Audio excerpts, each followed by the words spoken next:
예수 그리스도의 나심은 이러하니라. 그의 어머니 마리아가 요셉과 약혼하고 동거하기 전에 성령으로 잉태된 것이 나타났더니 그의 남편 요셉은 의로운 사람이라 그를 드러내지 아니하고 가만히 끊고자 하여 이 일을 생각할 때에 주의 사자가 현몽하여 이르되 다윗의 자손 요셉아, 내 아내 마리아 데려오기를 무서워하지 말라. 그에게 잉태된 자는 성령으로 된 것이라. 아들을 낳으리니 이름을 예수라 하라. 이는 그가 자기 백성을 그들의 죄에서 구원할 자이심이라. 이 모든 일이 된 것은 주께서 선지자로 하신 말씀을 이루려 하심이니 이르시되 보라, 처녀가 잉태하여 아들을 낳을 것이요 그의 이름은 임마누엘이라 하리라. 이를 번역한즉 하나님이 우리와 함께 계시다 함이라. 메리 크리스마스. 반갑습니다. 크리스마스 시즌이 다가오면 새벽에 캐롤송을 부르며 성도님 가정을 방문했습니다. 추운 겨울 선물을 받아와서 교회에서 섬길 곳을 위해 준비했던 그런 옛 추억들이 생각이 납니다. 성도님들도 역시 이런 추억이 있으시죠? 함께 모여 예수님 나신 날을 축하하고 성도님들과 함께 예수님 사랑을 나눈 기억이 그립습니다. 언제인지는 모르지만 캐롤송이 거리에서 사라지고 교회 종소리가 소음으로 들려 없어지면서 점점 삭막해지는 세상 속에서 우리가 살아가고 있습니다. 고인이 되신 팀켈러 목사님은 크리스마스 정신이란 삶 전체를 살아가는 가운데 주님처럼 스스로 가난해져 지체들을 풍요롭게 해주는 것이라고 정의를 내려주셨습니다. 예수님이 우리의 삶에 들어오셔서 우리의 기쁨이 되고 또 우리의 삶의 원동력이 되어 나를 필요로 하는 그들과 함께 시간과 수고와 돌봄과 관심을 베푸는 것이 성탄절에 우리가 돌아보아야 하는 과제임을 말씀하십니다. 세상이 전부이지 않기 때문에 죽음 후에 영원한 상과 사랑이 있습니다. 언젠가는 악과 고난이 끝나기에 예수님을 통해 크리스마스의 수고가 헛되지 않도록 크리스찬들을 통해서 희망이 있음을 살펴보아야 한다고 했습니다. 오늘 본문 말씀을 통해 우리 중 하나가 되신 하나님, 예수라는 제목으로 은혜의 말씀을 나누겠습니다. 첫 번째로 살펴볼 말씀은 마리아의 순종을 통해 세상의 멸시를 감수하는 용기에 대하여 나누고자 합니다. 마태복음 1장 18절에서 이렇게 말씀합니다. 예수 그리스도의 나심은 이러하니라. 그의 어머니 마리아가 요셉과 약혼하고 동거하기 전에 성령으로 잉태된 것이 나타났더니 마리아가 결혼 전 성령의 음성을 듣고 순종할 때 순간 주마등처럼 스쳐가는 혼란스러운 생각들로 마음이 힘들었을 것을 묵상해 봅니다. 임신 후 10개월이라는 시간을 보내면서 약혼한 사랑하는 남자 요셉과 헤어질 것에 대한 마음의 고통이 생각났을 것이고 또 함께 살아가고 있는 이웃들의 그 따가운 시선들을 어떻게 받아들여야 할지 여러 가지 생각들로 자신이 감당할 수 없음에 두려웠을 것입니다. 누가복음 1장에 보면 천사 마리아의 대화 가운데 구체적으로 이야기하고 있습니다. 마리아가 너무 놀라 천사와 대화하면서 자신은 남자를 알지 못한다고 말하고 있습니다. 누가복음 1장 34절에 보면 마리아가 천사에게 말하되 나는 남자를 알지 못하니 어찌 이 일이 있으리이까. 천사와 대화하는 가운데 마지막으로 마리아가 하나님의 말씀 앞에서 순종하는 모습을 보게 됩니다. 마리아가 이르되 주의 여종이 오니 말씀대로 내게 이루어지이다 하며 천사가 떠나가니라. 마리아가 그렇게 강해질 힘은 어디에서 얻었을까요? 누가복음 28절과 30절에 보면 천사가 마리아에게 이렇게 말합니다. 그에게 들어가 이르되 은혜를 입은 자여 평안할지어다. 주께서 너와 함께 하시도다 하니 천사가 이르되 마리아여 무서워하지 말라 내가 하나님께 은혜를 입었느니라. 하나님의 은혜를 입은 마리아입니다. 은혜를 입은 마리아는 오직 하나님의 말씀을 순종하면서 예수님만을 바라보는 것입니다. 마리아가 세상적인 가치 판단을 가지고 접근했다면 여러 가지 이유를 들어 순종할 수가 없을 것입니다. 이스라엘의 약혼은 결혼과 같은 의미를 가지고 있다고 합니다. 결혼하기 전에 임신했다면 율법에 어긋나 돌로 맞아 죽어도 할 말이 없는 유대인의 법이 있기 때문이죠. 마리아가 순종하며 자신을 주의 여종으로 고백하면서 주의 말씀이 이루어지기를 바랍니다. 우리 스스로는 예수님을 믿을 능력이 없습니다. 우리가 믿음을 만들어내기로 결단하고 또 그 계획을 실행함으로 믿음에 이른 사람은 아무도 없습니다. 하나님이 우리 마음을 여시고 편견과 부정을 깨트려 주셔야만 가능한 것입니다. 진정한 기독교는 성령님 은혜로 직접 찾아와 만나 주신다는 사실입니다. 그 하나님의 능력으로 우리는 믿어지지 않는 사실을 보고 그것이 진리임을 깨닫고 또 기뻐하며 자신을 드리게 되죠. 처음에 우리를 창조하신 하나님이 우리를 새롭게 하셨습니다. 기독교의 최고의 기적은 예수 그리스도께서 산 십자가의 죽음과 부활하신 사건뿐만 아니라 성육신이라고 합니다. 영국의 유명한 복음주의 신학자 제임스 패커가 이렇게 말했습니다. 하나님이 인간이 되셨고 신의 아들 전능자가 무력한 인간 아기로 지상에 나타나셨습니다. 하나님의 아들이 실제로 유아가 되셨다는 사실에 생각할수록 머리가 아찔해집니다. 그 어떤 픽션도 이 성육신 자리만큼 기상천외한 요소는 없습니다라고 말했습니다. 그리고 이렇게 역설합니다. 복음에서 다른 대목들이 어렵게 느껴지는 까닭은 대개 성육신에 대한 믿음이 잘못되었거나 부족하기 때문으로 일단 성육신 사실이 깨달아지면 다른 모든 어려움은 해결된다고 말했습니다. 우리가 성탄절을 준비하면서 새롭게 인식해야 합니다. 성육신의 교리는 예수께서 온전한 참 하나님이신 것과 동시에 온전히 참 인간이심을 말씀하고 있습니다. 성육신은 우주를 가르고 또 역사를 뒤바꾸고 삶을 변화시키고 기존의 틀을 깨트리는 궁극의 역사적인 사건입니다. 성육신 사건을 통해서 예수님은 우리가 어떻게 살아가야 할지 말씀하고 있습니다. 하나님의 아들은 인간이 되실 때 신성을 잃지 않고 여전히 하나님이셨으며 자신의 영광, 곧 신으로의 특권을 버리신 것입니다. 예수님은 연약하고 평범해지셨고 또 권력과 아름다움을 이루셨습니다. 빌립보서 2장 6절에서 8절은 이렇게 말합니다. 그는 근본 하나님의 본체시나 하나님과 동등됨을 취할 것으로 여기지 아니하시고 오히려 자기를 비워 종의 형체를 가지사 사람들과 같이 되셨고 사람의 모양으로 나타나사 자기를 낮추시고 죽기까지 복종하셨으니 그 십자가에 죽으심이라.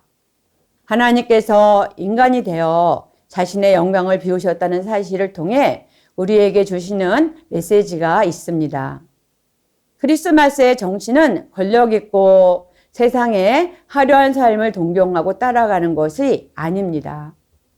우리의 인생 목표가 주변에 소외되고 가난하고 어려운 이웃들과 함께 그들에게 가까이 기꺼이 다가가야 하는 것입니다.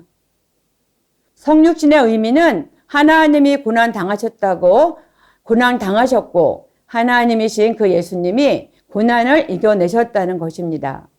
우리 하나님은 저와 여러분이 처한 어두움의 그런 고난을 친히 겪으시고 통과하셨습니다. 그래서 우리 중 하나가 되신 하나님 그 예수님을 신뢰하고 의지할 수 있는 것입니다. 그 예수님께서 우리의 아픔과 또 고난을 다 아시며 능력으로 위로하시고 힘을 주시고 끝까지 붙들어 주십니다. 마리아의 순종은 사회적인 배척과 거부를 당하고 수치를 감수해야 하는 사회적인 약자가 된 것입니다. 이것은 우리가 예수를 믿을 때 사회적인 지위가 훼손당하는 것이 아니라 목숨까지 위태로워질 수 있음을 말하고 있습니다. 성탄절의 신앙의 본질을 생각해 봅니다. 여러분은 예수님 때문에 받을 멸시에 대하여 마음을 열고 순종할 용기에 도전하고 계신지요? 두 번째로 살펴볼 말씀은 요셉을 통하여 내가 결정할 권리를 내려놓는 용기를 살펴보겠습니다. 1장 19, 20절에서 이렇게 말합니다. 그의 남편 요셉은 의로운 사람이라 그를 드러내지 아니하고 가만히 끊고자 하여 이 일을 생각할 때에 주의 사자가 혼몽하여 이르되 다윗의 자손 요셉아 내 아내 마리아 데려오기를 무서워하지 말라. 그에게 잉태된 자는 성령으로 된 것이라. 요셉에 대하여 성경은 의로운 사람이라고 말하고 있습니다. 여기서 의롭다는 것은 자신의 의가 아닌 하나님의 은혜로 주어진 의입니다. 하나님께서 요셉에 대하여 신실한 믿음의 사람임을 말합니다.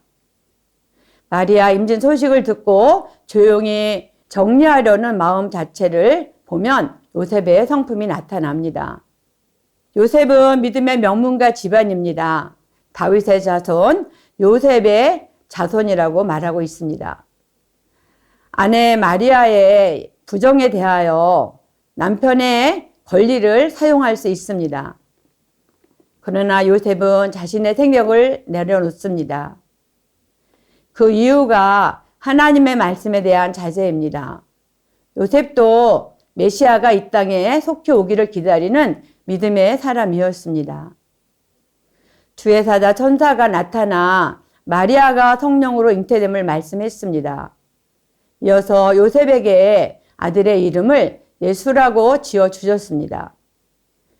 1장 21절에 보면 아들을 낳으리니 그 이름을 예수라 하라. 이는 그가 자기 백성을 그들의 죄에서 구원할 자이심이니라 하니라. 당시 문화는 자녀의 이름을 짓는 일인 아버지의 특권이었습니다. 이렇게 말씀하시는 것은 하나님의 의도는 예수님의 아버지는 요셉이 아니라 곧 태어날 아기 예수가 주관자임을 말씀하고 있는 것입니다. 많은 사람들이 이렇게 말합니다. 나는 기독교인은 되는데 관심은 있지만 기독교인이 돼야 된다고 해서 나의 삶에 깊은 간섭은 싫다고 말합니다.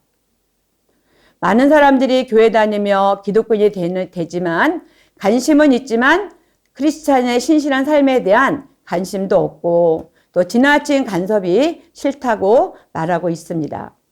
현대사회는 쉴 새 없이 자기 자아에 충실하라고 이야기하고 있습니다. 항상 자신의 깊은 꿈을 이루기 위해 가장 깊은 갈망을 채우고자 애쓰는 시대임을 알 수 있습니다.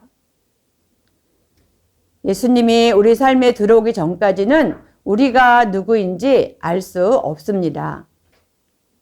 예수님께 순종할 때 우리의 참 정체성을 알 수 있는 것입니다. 예수님이 우리와 함께 계시기를 진정으로 바라시는지요? 내 마음대로 인생을 결정할 권리를 기꺼이 내려놓아야 하는 것입니다. 자기를 부인하는 일은 자기 주장을 내세우는 현대 문화와 충돌할 수 있습니다. 그러나 우리는 순종의 자리로 부름받았습니다. 자기를 부인하는 일은 우리 문화에서 안전히 미치실 수도 있지만 그리스도인이 되려는 용기를 내어 결단을 해야 되는 것입니다. 현대인들이 자율적으로 그 자기의 정한 권리를 버리려면 용기가 필요합니다. 그 용기도 우리 의지를 간섭하시는 하나님의 은총입니다. 또 세 번째로 살펴볼 것은 우리 모두가 죄인임을 인정하는 용기가 필요합니다.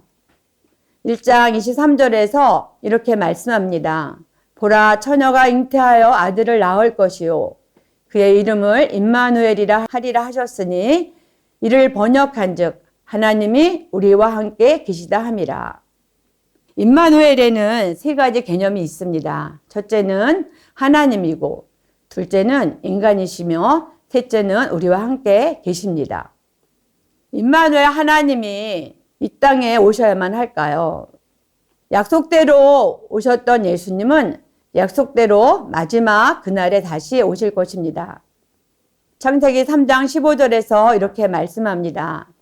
내가 너로 여자와 원수가 되게 하고 내 후손도 여자의 후손과 원수가 되게 하리니 여자의 후손은 내 머리를 상하게 할 것이요 너는 그의 발꿈치를 상하게 할 것이니라 하니라. 여자의 후손으로 이 땅에 오신 것은 언약하신 하나님께서 마리아를 통해 성령으로 잉태하여 하나님이신 예수님을 이 땅에 오게 하신 것입니다. 또 이사야 7장 14절에서도 이렇게 말씀합니다. 그러므로 주께서 친히 징조를 너희에게 주실 것이라. 보라, 처녀가 잉태하여 아들을 낳을 것이요 그 이름을 임마누엘이라 하리라. 예수님 오시기 전 BC 745년에서 686년 사이에 기록한 이사야 선지자가 예언하신 말씀이 성취되었습니다. 크리스마스 시즌은 하나님이 우리에게 주셨으니 이 시대가 잊어버린 선물, 그리스도 예수를 찾아야 하는 것입니다. 예수께서 우리를 구원하시기 위해 십자가에서 고통스러운 죽음을 맞이하셨습니다. 예수님은 우리를 위해 죽을 수밖에 없는 연약한 인간이 되어 고난과 배반과 죽임을 당하셨습니다.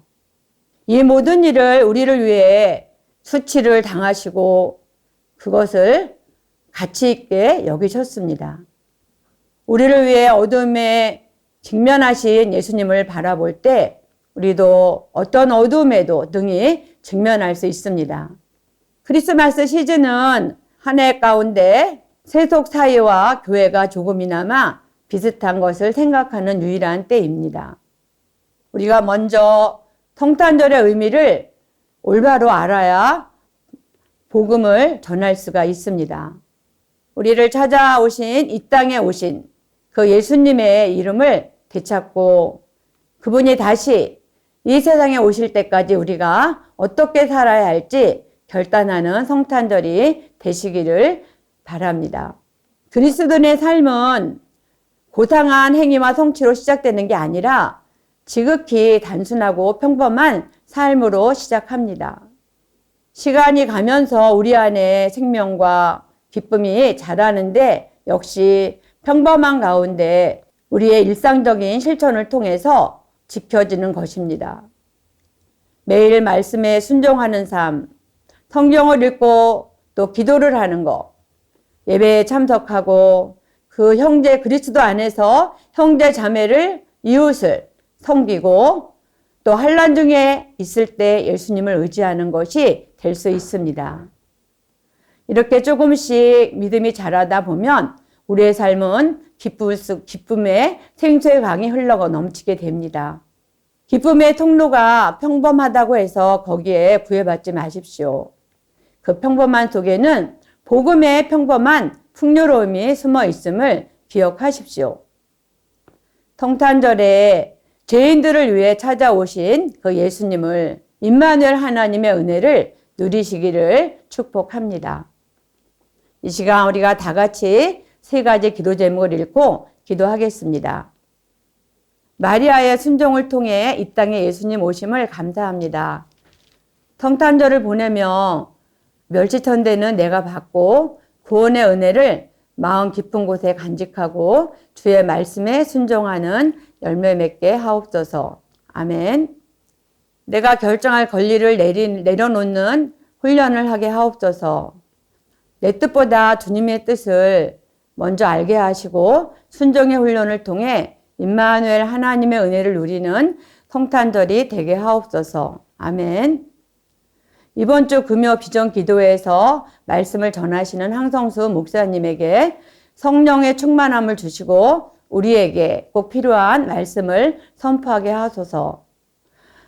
한국교회가 함께 모여 말씀을 통해 은혜 받고 부르짖어 기도함으로써 개인의 변화, 또 가정의 변화, 교회와 변화를 경험하게 하소서. 아멘. 우리가 이 시간 다 같이 기도 제목 가지고 기도하겠습니다.